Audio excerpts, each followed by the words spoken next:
T Wiz look like Baljeet. He look like Baljeet. He ran away screaming for help while a bunch of horrified families watched it happen. Hello, welcome to AT&T. What it do, YouTube? It's Time Fatty with the Fatty. Back at y'all with another video, man. I know why we're here. To handle business, but before we handle that business, man, make sure you like, comment, and subscribe. I'm going to say it again, bro. Make sure you like, comment, and subscribe. I'm going to say it one more. Matter of fact, like, comment, subscribe. Before I gotta beat you up, man, do not forget to smash that post notification bell so you know when Ty Betty drop these bangers for y'all each and every day. Hey, y'all, look. My whole little like, comment, bro. As if y'all don't know, I used to hoop. I used to play collegiate basketball. I played basketball my whole life. I went D1 and all that. Bro, I haven't went to go play basketball in like 2 years, bro. Yesterday, last night, was the first day I played basketball in like 2 years. I'm so sore, dog. Like, bro, you should see me getting out the bed, bro. I can barely move. It's hard out here. You hear me? But now it's time to get back right. You know, get everything right. Why is my camera? There you go. Get everything right, though. You hear me? And my man was like, bro, we ain't about to just go one day, take another month off, 2 months. We're going back today. We went back today. I feel even worse. But guess what, though? It's a part of the process. It's a part of the grind. We about to get right back in shape. Get back in the gym. You know how this go. Hope y'all enjoying y'all Friday, man. Thank God it's Friday, you feel me? Hope y'all had a good work week. Had a good week of school, whatever the case may be. And hope y'all have a good weekend, man. We got Central C versus Digga, the UK drill war. Only time I heard about Central C was that one song. Y'all know what song I'm talking about. Y'all know what song I'm talking about. Bro, y'all know what song I'm talking about. I can't even think about how I go, but y'all know what song I'm talking about. I don't really tap into the UK like I should. It's rappers over there. They got drip, all that. It's UK is us. They just sound British. Good day, Mike. That's just, you hear me? That's just how I go. So with that being said, we got to tap in and see what's going on. Let's get it. Central C broke out of the UK drill scene to become an international star, but most fans have no idea about his time in the streets or his violent that song right there. D, another that drill giant rapper who grew up 5 minutes away from him. From machete fights to prison staff. I don't know who Digga D is, so this is about to be information for me. This is the shocking story behind their deadly beef. Central C and Digga D are both from London's West End in an area called Ladbroke.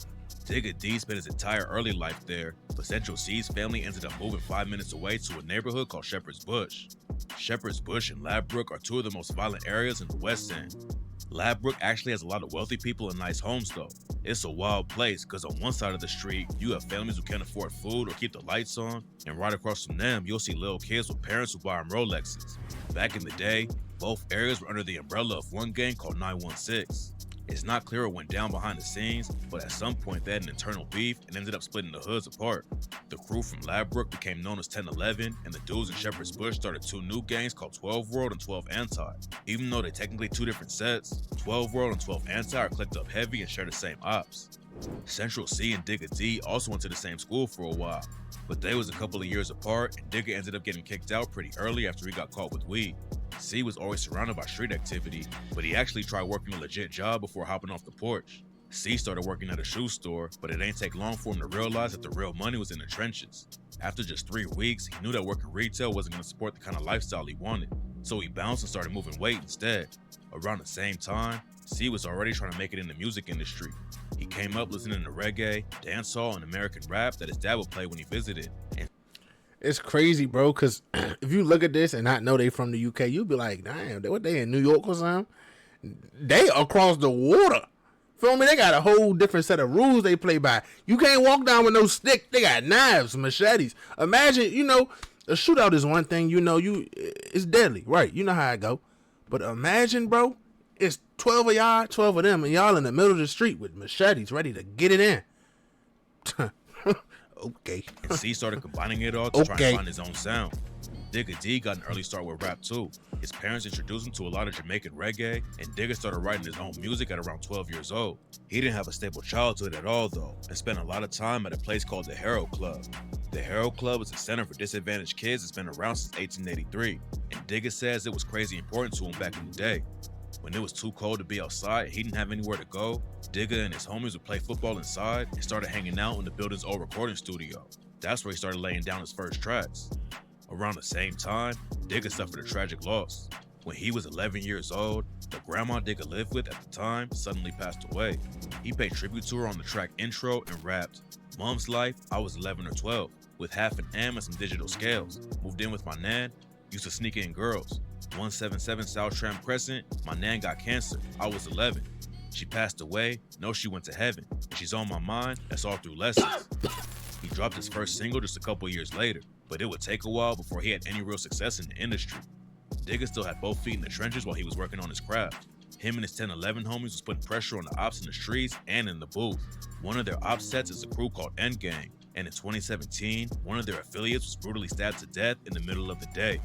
Abdullahi Tarabi, aka T-Wiz, was caught by 2 ops and stabbed twice. T-Wiz look crazy. T-Wiz look like Baoji. He looked like Baoji. He ran away screaming for help while a bunch of horrified families watched it happen. Hello, welcome to AT&T. I'm done trolling. I know I love everybody. Around 100 yards away and died at the scene. Around 2016 and 2017, Digga and the rest of 1011 started dropping some of the most savage drill tracks in UK history. And on the song Kill Confirmed, Digga dissed T-Wiz and his brother and rapped, "If you run too slow, then you're pissed. We ain't touched no one from the end. Everyone knows that's fibs. Young T-Wiz got a chest shot. He just never died like his bro T-Wiz." Digga was popping off like crazy and helped put UK drill on the map. But instead of going all in with the music, he was still active in the streets. And at the end of 2017, he got locked up with a bunch of other 1011 affiliates for allegedly planning an attack on 12 World. 1011 had beef with a few different sets on the West End, but they was always taking shots at dudes from Shepherd's Bush. The 1011 track Next Up went viral like crazy and racked up over 1 million streams in under a couple of weeks. And on the track, Digga's homie Savo raps, "How many times have I rid on Bush? Like one of them boys gotta go. Back out my ting and make man swim. Like Ching man down on Volts. Catch me a op and stab up his head, then 10 toes back to the Grove." The cops found Digga and his homies on their way to 12 World territory carrying baseball bats and machetes and booked them on conspiracy to commit violent disorder. They all tried to claim they were just shooting the music video, but the cops didn't buy it and Digga got hit with the 1-year sentence. Them niggas got spanked. I mean, I guess it's like you catching a gun charge, right? I guess. But it's like, what about bro that got the baseball bat? He could have went and gone to play baseball. Like, you sliding with a baseball bat, that's crazy. That's crazy, twin. You sliding on the ops with a baseball bat. Bro, it's crazy how different cultures is, bro. It's just how this go over here, bro. You bring a baseball bat to anything, bro, you're hit. You're done. You're crazy. Over there, the baseball bat probably one of the best weapons. That little crowbar is if you don't got a machete, get the baseball bat. And they went to prison, jail, whatever they went. For about to slide. They ain't even slide yet. They was about to, though. I guess it's like a gun charge. That makes sense, I guess. Getting locked up right when the music was gaining traction was bad, but the situation had way more consequences than anyone expected. While he was in court, the cops started taking a closer look at Digga's music videos and lyrics and realized 1011 was talking about real life situations in their tracks. They thought the music might lead to more violence in the streets, so they hit Digga with a criminal behavior order and required him to get permission from the police to release new music, banned him from talking about specific areas of London, and banned him from referencing any real crimes or the people involved with them. Plus, 4 of 1011's music videos were taken off of YouTube by the police. They had already run up huge numbers and were building a worldwide audience through their music videos, but the cops put a massive hurdle in front of them when they took the videos down. If Digga put out any music that the cops thought broke the CBO, they could take him right back to prison and there was nothing he could do about it. Damn. Anti-censorship groups came out to fight for Digga's freedom from the CBO, but none of it worked and he had to learn how to make drill music under the crazy rules they put on him. While Digga in 1011 was paving a new lane in UK drill, Central C was working on his own craft. He hopped on the track Ain't Nothing remix with J. Hugh back in 2015, which led to him getting a feature with Dave. Dave is one of the hottest UK rappers in the world right now, but back then he was still underground, so Central C didn't get a lot of shine from working with him. Back then, Central C was rapping with autotune and making pretty generic trap songs. He dropped his first single in 2016 and followed it up with 2 projects in 2017, but none of it made much of an impact in the UK drill scene. While he was trying to get the... My bad, y'all. I'm really just watching this shit for real. Shorty be putting that shit... Bro, did y'all see the... I gotta go back. This is really what I'm looking at. This right here. That's nasty. It's so calm. He had the gray ski to match the gray Givenchy hat with the black. I think that's a Montclair. That's nasty. That's nasty. I'm sitting here just watching like, this nigga be putting it on. This wigger be putting it on. No cop. No cop. I'm sitting here like, oh. Soon making pretty generic trap songs. But that's nasty. Ugh! That's fire. Oh, my mother. That's fire. I'm sitting here looking like, shorty really be putting it together. That's fire. That's fire. This whole little look is fire. He dropped his first single in 2016 no cap. and followed it up with 2 projects in 2017, but none of it made much of an impact in the UK drill scene. While he was trying to get the music popping, C was still in the streets though. And in 2018, the beef between him and Digga D almost took a deadly turn. In 2018, Digga came back home after serving time for allegedly planning the attack on 12 World. He wasn't going to just keep his head down and focus on the music though. And in November, he allegedly caught Central C and his brother on the street. On November 30th, 2018, Central C was with his little brother and some of their homies on the block when Digga D and one of his people pulled up on them and started some kind of argument. It's not clear what the situation was really about, but it got so heated that Digga allegedly pulled out a blade and stabbed Central C's brother. Digga and the other dude were both arrested and went back to prison for violating his criminal behavior order. The charges ended up getting dropped, but Digga still had to deal with some life-changing consequences over it. While he was back on the inside, someone attacked Digga with a blade they made out of a tuna can and stabbed him in the eye. Damn. Digga lost vision in the eye, and his lawyer said he was dealing with PTSD over the situation. He still wasn't allowed to speak on any real-life violence in his music, but last year, Digga allegedly admitted to stabbing Central C's brother on a leaked track where he raps, "Who the fuck is Central C? The only wilds in West is me. We chefed his brother, went to jail, but still took the not guilty plea." Damn. And on another leak, he said, "Don't compare me to Central C. He just stood there and watched when we chinged his brother. I went to jail for that little fucker. I still came home to the nicest supper." Central C clapped back on the track called Shoulder and rapped, "Last time I let that slide, but this time I ain't gonna let that run. They made a diss track, that shit was too whack to get a response. It's sad, cat, I love my hood where I'm from, but that place ain't where I belong." Then he took it a step further on the track Ended Up Beginning and said, "See the way I chop it? Would've thought I had a black belt. I don't even need practice, I'm a natural. I wanna hit Tennessee and don't mean Nashville." The line was about a model that Digga D used to date named Tennessee Thresher. Obviously the diss ain't having too press though, cause Digga just— Oh, they getting it in. Oh, so this was going on over on that UK side. They getting it in. Y'all thought Young Boy versus 4K Trey versus OTF or something? Nah. Digga D versus Central C. Digga D versus Central C. Okay. Tweeted, right, I'm learning. About 10, that's your way of payback? Damn, little bro. Digga D and Central C were already ops because of the crews they rep. But there's another reason Digga has issues with him.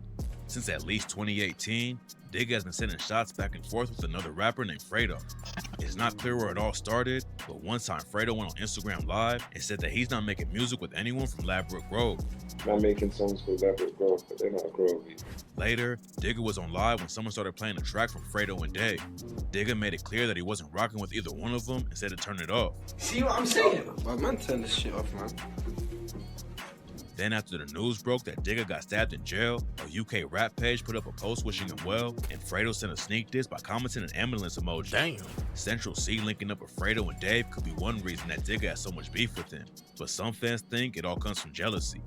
Central C has been in the game almost as long as Digga, but it took him a lot longer to pop off. That was By terrible 2020, dances. Digga already had millions of streams and a big name in the industry, but Central C was still pretty much underground. He even thought about giving up on rap and going a different way, but then he switched up his style and everything changed. In 2020, Central C dropped the auto-tune trap style and went all in with drill on the track Day in the Life. It was clear from the jump that he made the right move changing styles. The track popped off and ran up over 70 million views on YouTube. Damn. And overnight, Central C was becoming the face of the UK drill scene. C wasn't just blowing up in the rap game though. One thing that really pushed him to the next level was when he linked up with a streetwear company called Trapstar. Trapstar is kind of like Supreme but based out of London, and the hype around the brand is crazy. While C was promoting his debut mixtape, Wild West, they designed the official merch and put an even bigger spotlight on That's it. fire. Wild West came out at number 2 on the UK albums chart and shot C straight into the mainstream. Drake co-signed him and even gave C his first modeling job for his Nike clothing line. C kept it pushing and dropped more hits like Obsessed With You and Retail Therapy, then leveled up again with the track Doja. He linked up with Cole Bennett. That's the genre I'm talking about, Doja. Hit over 500 million streams on Spotify. And by the end of That's on 2022, he had become the first UK rapper to run up over 1 billion streams in 1 year. 2023 has been even crazier for him. He linked up with Dave again for the track Sprinter, and this time they were both already at the top of the game.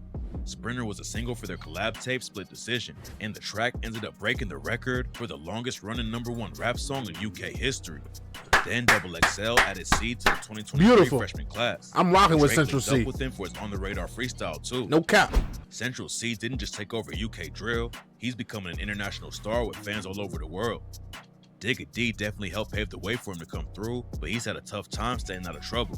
2020 was when Central C got his name buzzing. In that same year, Digga D pleaded guilty to a charge of violent disorder and got hit with a 2-year and 6-month sentence. The charge came after he was involved with the wild machete fight in front of a bunch of civilians outside of a shopping center. Oh, so Digga D really be putting in that work. He put in that pain for the game. You feel me? He might be a rapper, he might be lit, but he really, I see Central, Digga D. Digga D's like young boy. He always in jail. He always doing something.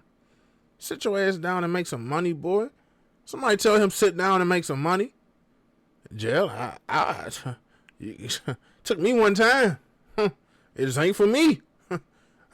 I'm thinking everything I do 3 times through. Damn, if I do this, I can end up, all right, so let me try to beat the system and do that. Nah, because I'm still going to get caught. Nah, let me not do it. It's that simple to me. I'm cool. I like to eat. I like good food for me. I like Arizona's, Pepsi's, Mountain Dew and shit, pizza, candy. I'm not trying to women. Phones. I'm not iPads. Making y'all videos. I can't do that from behind the jail, man. It took me one time. I don't know how people just feel me like. I don't get it. I don't know how people go to jail, get out. Go back to jail, get out. Go back to jail, get out. I ain't on that, bro. Jail sucks. If you've never been, I'm telling you, it sucks. The bologna sandwiches is on stale bread. The bologna smell sour. They might give you some cookies or something. Them joints OD stale. They give you Kool-Aid, but guess what? It ain't no sugar, so it's just a Kool-Aid packet with water. No sugar. Bad work, bro. Jail sucks. His homie Salvo went down for the situation too and no took cap. a 3-year sentence. Digga got off easy and was back home by 2021. He still had a lot of buzz on his name thanks to tracks like No Diet, which hit over 30 million views on YouTube, plus a bunch of viral freestyles. But it wasn't long before he was right back in handcuffs. See? In July 2021, he was arrested after going to a Black Lives Matter protest and posting about it on Instagram. Oh, they booked him what? for inciting violence just for holding up a sign at the protest, and fans jumped in immediately to call the police out for trying to censor him. Luckily, he was released. But just a few months later, rumors started flying that Digga had been arrested in Dubai for stabbing. Oh my God. Nobody knows what really went down over there, but Digga hopped on social media to squash the rumors. He said that he had been arrested and questioned, but that he didn't hurt anyone. What's crazy about the situation is that all of the legal drama hasn't even slowed Digga down. Last year, he dropped his 3rd mixtape and debuted at #1 on the UK albums chart. And in September 2022, he launched his own label, Black Money Records. Digga is definitely more known for crashing out and getting arrested, but it seems like he's really trying to turn it all around and help keep other kids from falling into the street life. Y'all wanna know what's crazy though, bro? No funny. Like, say we put him over here with the same mindset. It ain't no knives, ain't no machetes, bro. You're not about to get arrested for stabbing somebody. You going to jail for attempted murder. Like, feel me? Like, you going to jail for dislawful use of a firearm. Commission of a firearm as a felon or whatever the case. Like, them guns and them knives, 2 different things, bro. He'd have been got his ass sleeved, bro. No cap, bro. Just like, feel me? Like, and reckless endangerment. Like, boy being over there might have saved his whole career. Cause if he over here doing what he doing with the same type of stuff, you take out the gun, take out the knives, and give him a 29 10 milli, man, he'd be in jail right now facing 67 years. In an interview with The Guardian, he talks No about cap. how he understands the influence he has on kids from London and needs to think more before he speaks. He's also getting active in his old community and went back to the Herald Club to hand out clothes and food to kids who need it. He just dropped his newest project a couple of weeks ago, and on the track Fighting for My Soul, Digga addressed how he has to switch everything up to make it farther and rapped. God gave me life, so I can't tell him I'm suicidal. It's been rewritten, but I still find the time to read the Bible. I'm a rapper, that's my title, someone's idol. So I'm mindful when I talk, cause if not, they'll cancel me to be spiteful. It's all a cycle. I might gotta go listen to War that. between Shepherd's Bush Damn. and Ladbroke led to a lot of violence and kept Digga behind bars when he could have been performing shows and dropping more No music. cap. But somehow, him and Central C both survived and made it out on top. They'll probably never be cool with each other because there's too much history between them and their crews. But for right now, it looks like the beef is cooling off while they focus on their own careers. That's crazy, bro. I ain't gonna lie, they was getting active. This was a good video. I learned a lot. I never knew who Digga D was. I know who Digga D is now. Digga D is trying to go slide for whoever he feel his need is necessary. Feel me? A little boss for y'all. Now, I knew, like I said, I knew that song Doja by Central C. I don't listen to nothing else to him, though. I might go tap in now. This video made me a fan. I like his swag. I like his swag. That song was good, so I'm going to just go tap in and see if I like it. With that being said, man, it's Ty Fatty with the Fatty. Make sure y'all stay smart, stay dangerous. And I'm going to catch y'all next time, man. I'm gone.